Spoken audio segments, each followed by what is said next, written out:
Hey guys, I'm Combat Craig. Yes, this says Grinch. These are Grinch pajamas, and that doesn't matter because this is what I'm doing. Today we're talking about why veterans are getting ripped off. There's data that shows this, and the main reason is pride. That's what we're going to talk about. If you're interested in learning more about the VA claims process, check out my bootcamp at combatcraig.com.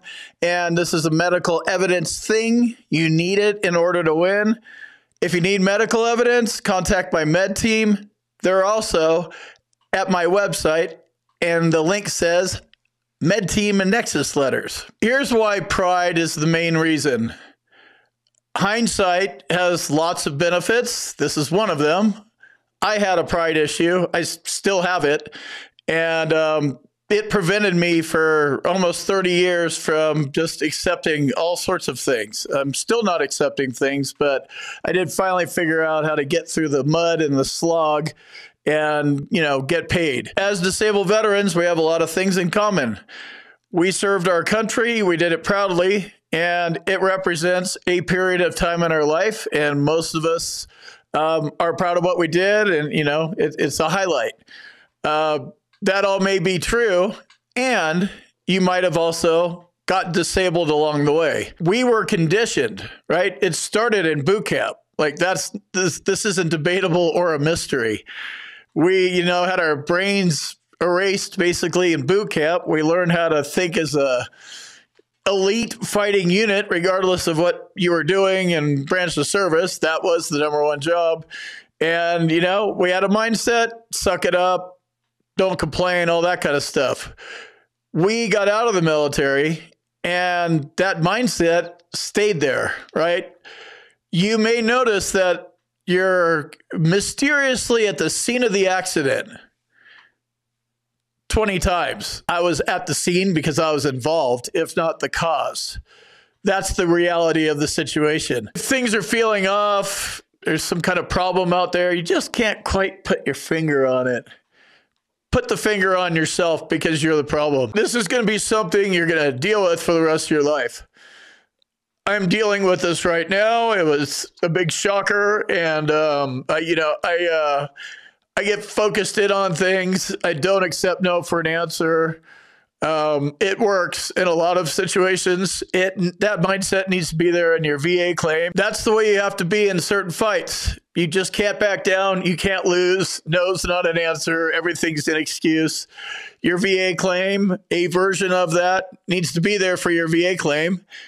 I hope you don't need to use it, but expect them to push back on you. So pride is the main reason. Right? We are conditioned to not complain, admit we have problems. There's nothing wrong with us because there was a period of time where that didn't matter because we are not an individual. We are a team and we fight. Now it's just you. You're not in the military anymore. And I am seeing a lot more people on active duty filing BDD claims and building the medical evidence or having it or filing the claim in the 1-year presumptive period, which is where that's the best place to file it and win it right out of the gate. So that makes me happy, but a lot of us just aren't there. All these things are happening, but your pride is getting in your own way. And the other part is the VA, this is about money. It's business to the VA. And, they're ripping us off because they can. We're allowing them to. It doesn't take much for me to go down a rabbit hole and for me to get spun. And I need to be careful. And at a bare minimum, I need to be protected. And I normally am. I'm dealing with this right now. It took my ex-wife to actually point out something that actually, I don't know. I just keep selling myself stories. The reason I'm talking about this is I have a lot of pride, a huge ego, and a lot of other things, and they're in my way. If what I'm describing to you doesn't make sense, go find a way for it to make sense. Pride is in your way, and what other people say about your disability is irrelevant. There are people, I get comments weekly, if not daily, oh, you don't look disabled. You shouldn't be 100% permanent total. It happens so much and it means so nothing, barely bothers me anymore. Some of them get in, some of them, it does, get under your skin, but it's just not part of my claim. So they just don't know me. If you're that guy, you have no clue what I'm doing or what I'm about, where I was, what I've seen, how I feel, so it doesn't matter. You don't need to help me or be involved in my financial situation. Go somewhere else away from me, especially if it's negative. If I can help you, cool. Now we can even go a little further. What if it's somebody that was actually in a foxhole with me? Also, doesn't mean anything. We spent time together in a foxhole, but now it's been 30 years. He's doing his thing. He may say, hey, you were in the foxhole and I was in the foxhole. You're at 100, I'm at 50. Well, maybe the foxhole scared me more. My mental health rating is higher and other things have happened and he didn't know about the broken this or the broken that or the strain. You know what I mean? So nobody else really has any skin in this game and nobody else matters. Your family matters. Other people's opinions about your disability doesn't matter, except the doctor. It's a medical battle. This is what it's all about. Pride first and then facts. Get clear-eyed about it. It's the only way to go. You have to be clear-eyed. And you can be clear-eyed in your Grinch pajamas, because that's the way I decided to roll. Figure out what you need to do. The facts are the facts. You don't need to fight everything the VA is doing once you understand that you're at a fight. You need to fight the diagnosis if you're missing it.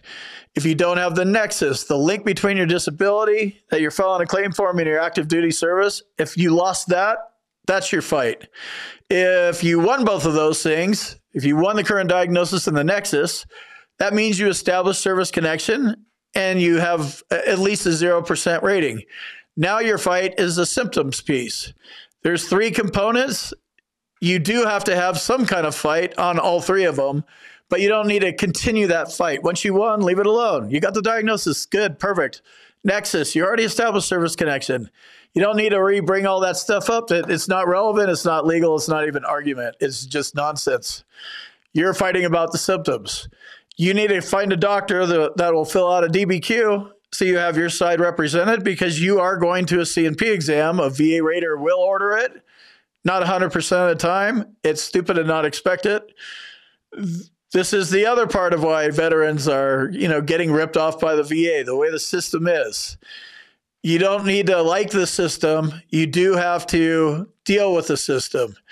You do this in your life. There's things you just don't tolerate anymore. You can only, spend so much energy on. This isn't different than that. Everything is a different challenge for different people.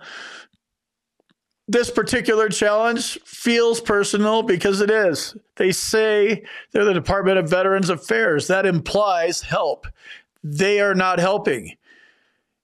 You may be the one guy they helped or whatever. Something positive happened. I'm glad the system worked as it's advertised to do. Overall, it hasn't worked like that for me. I was able to finally, get to 100% permanent and total, and I deserve more. Strategy and risk come in here. You need to have a strategy, whatever it is. If you don't know what you're doing, get one. And then stick with the strategy. I told myself once I got to 100% permanent total, I was done. Once I got to 100% permanent total, I learned that I also could win Special Monthly Compensation K, which is erectile dysfunction, and Special Monthly Compensation S, which is housebound. I started to think about pursuing it, and then I yanked myself back and was like, no. That's not worth the risk. Putting my $3,700 on the line is not worth risking an extra couple $100. That's just for me. I count on that money. And I'm going to not touch anything for, 15 more years. I weigh risks differently than you do. You weigh them how you want to. Some people say go after every penny they owe you and do it immediately. And that is definitely an approach. That's the way it should be. But just remember, there are risks. Every time you file for an increase you can also get a decrease. All right, so here's the numbers. At the bottom, you have the percentages broken down, 0, 10 or 20, 30 or 40, 50 or 60, 70% or higher. Rating not reported. There's a lot of people there. And no service-connected disability rating is the big one. There's not, there's 18 million veterans out there. You're telling me that 11,418,000 walked out and absolutely nothing was wrong? That's not true. That is the number you need to look at and see if that's the category you're in. That's really the whole point of this video. So that was my long-winded, multi-rabbit hole Grinch story about the VA and why veterans are getting underpaid. Leave a comment below. Let me know what your VA disability rating is, what you think about these numbers, what you think about my pajamas, or no thoughts at all. And I'll see you in the next video. Let me jump in here real quick and tell you about my boot camp. If you want to learn more about the VA claims process, check out my boot camp. You can talk to me live. There's a link on the website and in the description, combatcraig.com. And also, if you need medical evidence like a nexus or documenting your symptoms properly, go to our website, combatcraig.com, and it says medteam/nexus letters. Click on that link, fill out the form. Boom, you're done.